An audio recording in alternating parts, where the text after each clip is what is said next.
Hey, what's going on? This is Jordan Wagner with PremierGuitar.com, here to show you the new Zvex Invento box. So you can see that the Invento box has an awful lot of controls for the player to assign. There are 16 knobs and 2 three-way switches.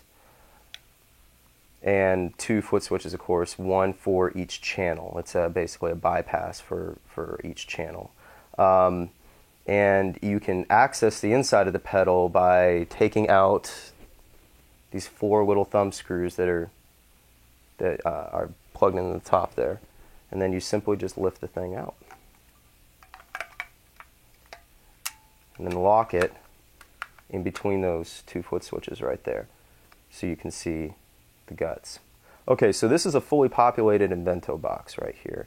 You have 3 circuit boards, 1 for a Super Hard-On, 1 for a Fuzz Factory, and 1 for a 3-band tone stack, which is 3-band EQ, which is based on a Marshall tone stack.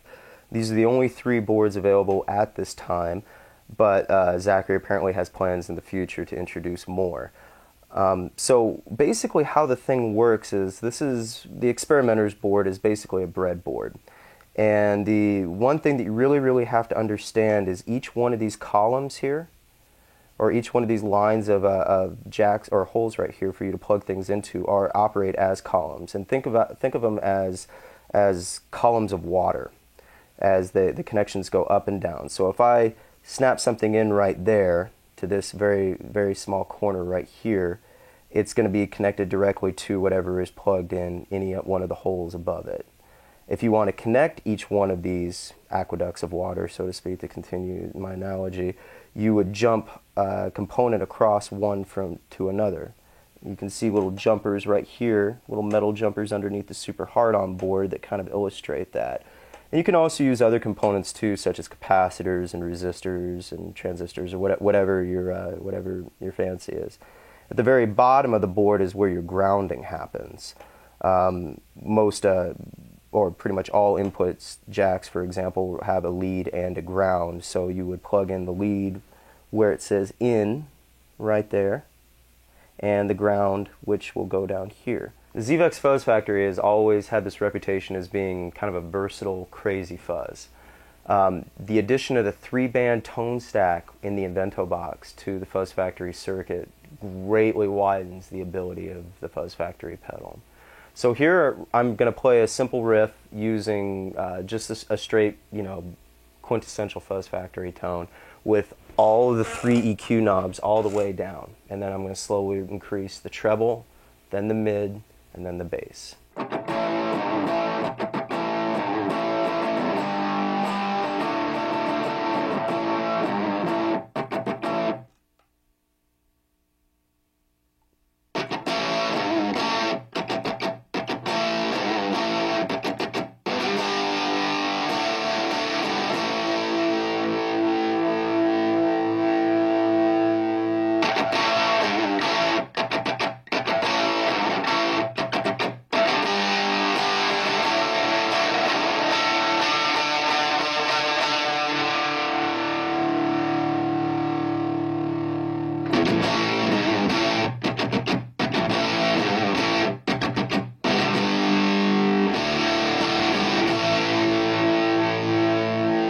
Now this gives you the ability to do some really awesome, crazy tones at the Fuzz Factory that weren't even really capable of it before. So, for example, you can get a lot more metal tones out of it.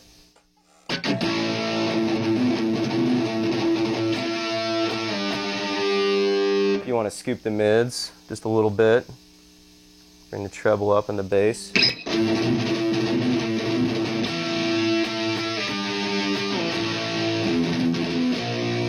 There's that little bit of buzz, so you can slowly dial that out of the Fuzz Factory if you want.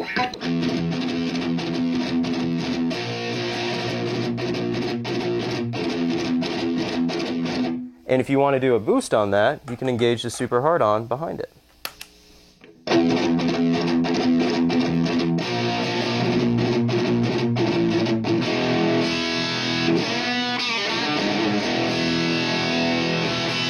So here you can see this part of the pedal is completely blank, and we want to wire in the Super Hard-On.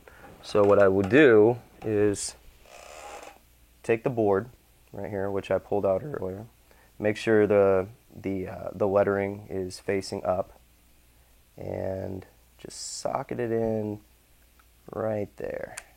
Snaps right in. Right here on the board is a JMP1 and a JMP2.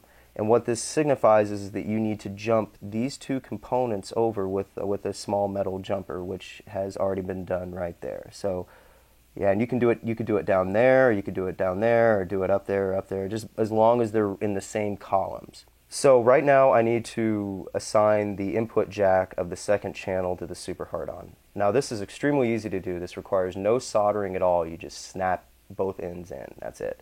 So at the very bottom of the pedal, or the inside, you can see, and there's this handy little light you can turn on too, you can see these multitude of jacks down here. And each one is for the in and out for each channel. So it's clearly marked in there. And so I'm going to take this wire right here and plug it into channel 2 in.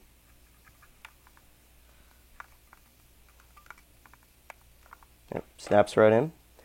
And take the red, which the red is the lead, and find out where it says in on the Super Hard-On, which is right there.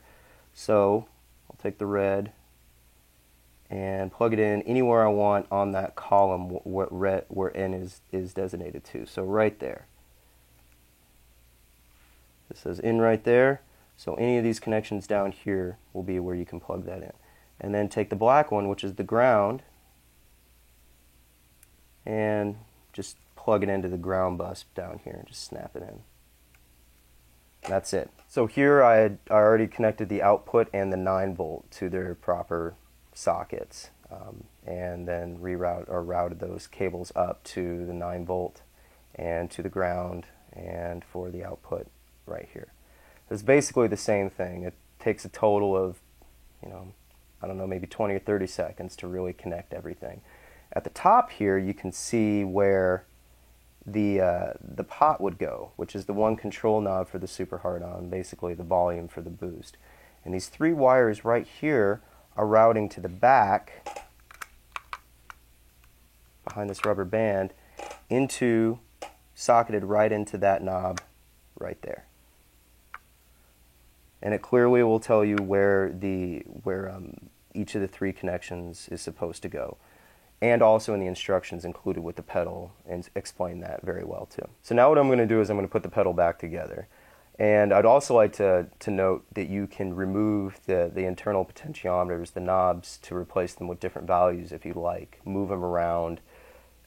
Basically all you would do is unscrew these 2 little thumb screws, which are parts for lamps, for attaching a lampshade, which you can replace at pretty much any hardware store, general store, or whatever. The whole brass plate will pop off, and the knobs are on, or the pots themselves are on the other side. You just pull them out, pop new ones in, screw everything back in, and you're done. So now I'm going to put the whole thing back together by lifting off the top, kind of sliding that in like that.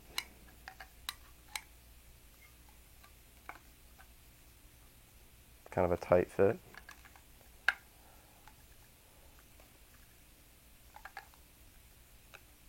There we go. You can assign any one of these knobs to do any function. So if I wanted to assign the Super Hard-On volume control to not be this one, but to be, say, this one, all I'd have to do is run the cable from the socket inside to the input, or to the wiring connections for that particular circuit board.